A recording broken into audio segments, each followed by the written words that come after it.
नमस्कार बच्चों। हम सूरदास के पद पढ़ रहे थे और जिसमें हमने पढ़ा कि जब श्री कृष्ण मथुरा चले जाते हैं तो गोपियां उनके वियोग में दुखी होती रहती हैं। गोपियों को सांत्वना देने के लिए श्री कृष्ण अपने मित्र और ज्ञानी उद्धव को भेजते हैं। जब उद्धव गोपियों को योग साधना की शिक्षा देते हैं तो गोपियां उद्धव पर अनेक प्रकार के व्यंग्य करती हैं और ज्ञानी उद्धव उनकी वाक्पटुता के सामने निरुत्तर हो जाते हैं। वे उद्धव को अनेक प्रकार के उपालंब देती हैं जिनके बारे में हमने पिछली वीडियो में पढ़ा, और आज हम पढ़ेंगे कि गोपियां और कौन कौन से तर्क उद्धव पर करती हैं और कौन कौन से व्यंग्य उन पर करती हैं जिनकी वजह से उद्धव का ज्ञान गौरव फीका पड़ जाता है। और जो उद्धव गोपियों को योग साधना की शिक्षा देने के लिए आए थे वे उद्धव स्वयं सगुण साकार ब्रह्मा के उपासक बन जाते हैं। तो इसका दूसरा पद हम देखते हैं। मन की मन ही मांझ रही, कहिए जाई कौन पे उदो, नाही परत कही। गोपियां उद्धव से कहती हैं कि हमारे मन की जो बात थी वह मन में ही रह गई, यानी कि श्री कृष्ण से संबंधित अपनी भावनाएं गोपियां किसी के सामने व्यक्त करना चाहती थी, लेकिन वो किसी के सामने अपने प्रेम को, अपनी भावनाओं को व्यक्त नहीं कर पाती हैं। उद्धव के सामने यदि वो बताना चाहे तो वो भी नहीं कर पाती, क्योंकि उद्धव उन्हें योग साधना की शिक्षा दे रहे हैं। इसलिए गोपियां उद्धव से कहती हैं कि हमारे मन की जो बात थी, हमारे मन की जो पीड़ा थी वो मन में ही रह गई। कहिए जाई कौन पे उद्धव, कि हे उद्धव जिसे हम किसको कहें, ना ही परख कही, वह किसी को कही भी नहीं जाती। गोपियां उद्धव से कहती हैं कि हमारे मन की जो पीड़ा थी वह हमारे मन में ही रह गई और वह हम किसी को भी नहीं बता पाई। अवधि आधार आस आमन की, कि हमने इतनी लंबी जो अवधि बिताई है वो किसको आधार मानकर बिताई है, आस आमन की, यानी श्री कृष्ण के आने की आशा को आधार मान करके हमने श्री कृष्ण के वियोग में इतनी लंबी अवधि बिताई है। तन मन बिथा सही, अपने शरीर और अपने मन पर पीड़ा को सहा है। गोपियों ने कहा है कि श्री कृष्ण के बिना हमने इतना लंबा समय जो बिताया है वह उनके आने की आशा में बिताया है, और इसीलिए हमने अपने शरीर और अपने मन पर पीड़ा को सहा है। अब इन जोग संदेश सुनी, लेकिन अब श्री कृष्ण स्वयं हमसे मिलने ने आकर हमें योग साधना का संदेश सुना रहे हैं, जिसको सुनकर के हम विरहनी विरह दही, हम जो विरहणियां हैं वो विरह की आग में और ज्यादा दही में जलने लगी है।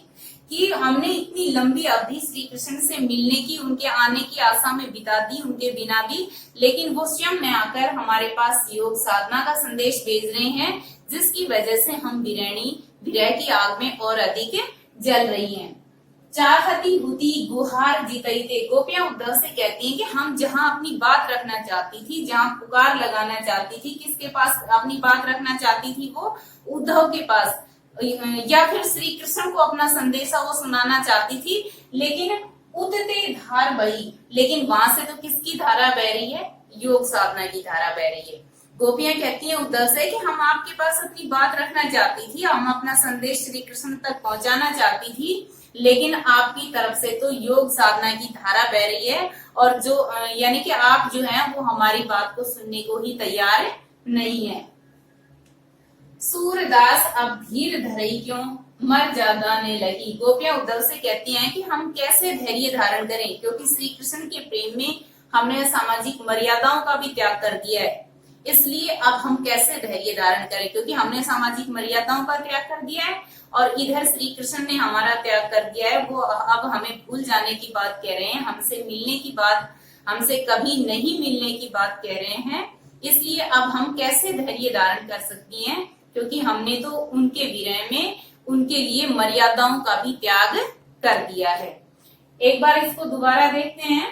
मन की मन ही मांझ रही, गोपियां उद्धव से कहती हैं कि हमारे मन की जो पीड़ा थी वह मन में ही रह गई, हम अपना दुख किसी के सामने व्यक्त नहीं कर पा रही हैं। कहिए जाई कौन पे उधो, ना ही परत कही, क्योंकि हम अपनी जो विरह पीड़ा है उसके बारे में किसे कहें, वह किसी को कहीं भी नहीं जा सकती। अवधि आधार आस आमन की, कि हमने इतनी लंबी जो अवधि श्री कृष्ण के बिना बिताई है वह उनके आने की आशा को आधार मानकर बिताई है।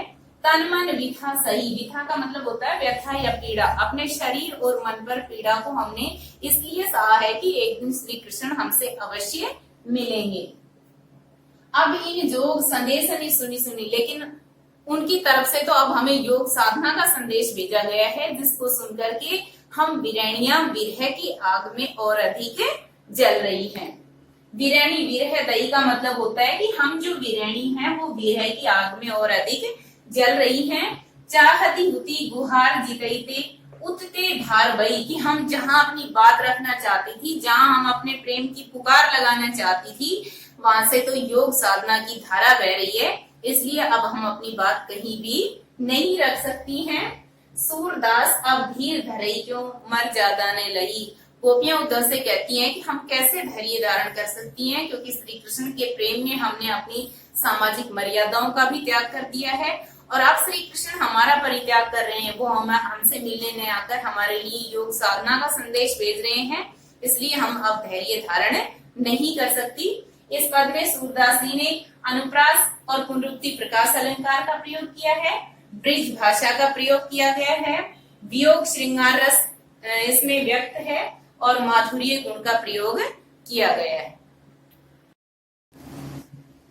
दूसरा पद है इसका, हमारे हरि हारी की लकड़ी मन क्रम वचन नंद नंदन उर यह दृढ़ करी पकड़ी, यानी गोपियां उद्धव को उपालंब देती हुई कहती हैं कि हमारे लिए श्री कृष्ण हारिल पक्षी की लकड़ी के समान है।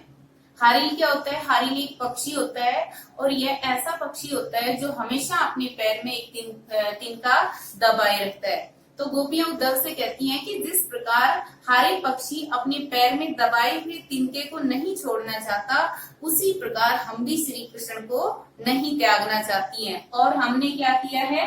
मन क्रम वचन, कि हम मन वचन और कर्म से श्री कृष्ण की ही है।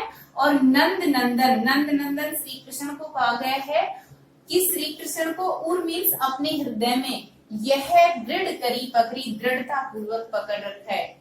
गोपियों ने कहा है कि जिस प्रकार हारी पक्षी अपने पैर में दबाए हुए तिनके को नहीं छोड़ता, उसी प्रकार हम भी मन वचन और कर्म से श्री कृष्ण की हैं, और हमने श्री कृष्ण को अपने हृदय में दृढ़ता पूर्वक कसकर पकड़ रखा है, और हम भी उन्हें नहीं छोड़ना चाहती हैं। जागत सोवत स्वपन दिवस निसी, कि जागत जागते, सोवत सोते, स्वपन स्वपन में, दिवस दिन में, और निशी रात्रि में, कि हम जागते सोते स्वपन में, दिन में और रात्रि में, कान्ने कान्ने जकरी, जकरी मीन्स रटते रहते हैं, कि हम जागते सोते स्वपन में, दिन में, रात में हमेशा कान्ना कान्ना ही रटती रहती हैं। सुनत जोग लागत है ऐसो जो करुई ककरी, सुनत सुनकर के, जोग मीन्स योग साधना का संदेश, लागत है ऐसो हमें ऐसा लगता है जैसे करुई ककरी मीन्स कड़वी ककड़ी हो, कि आपका योग साधना का संदेश सुनकर के हमें ऐसा लगता है जैसे कड़वी ककड़ी हो। यानी गोपियां कहती हैं कि जिस प्रकार कड़वी ककड़ी को खाया नहीं जा सकता, उसी प्रकार निर्गुण निराकार ब्रह्म की उपासना हमारे लिए असंभव है। सूतो व्याधि हमको ले आए, देखी सुनी ने करी, गोपियां उद्धव से कहती हैं कि आप तो ऐसी व्याधि का मतलब होता है पीड़ा या बीमारी, हमको ले आए, हमारे लिए लेकर आए हैं, जिसको न देखा है, न सुना है, और न ही कभी व्यवहार में जिसको लाया गया है। गोपियां बीमारी किसको कहती हैं? गोपियां योग साधना को बीमारी मानती हैं, पीड़ा मानती हैं। गोपियां उद्धव से कहती हैं कि आप तो हमारे लिए ऐसी बीमारी लेकर आए हैं जिसको न कभी देखा है, न सुना है, न ही जिसको व्यवहार में लाया गया है।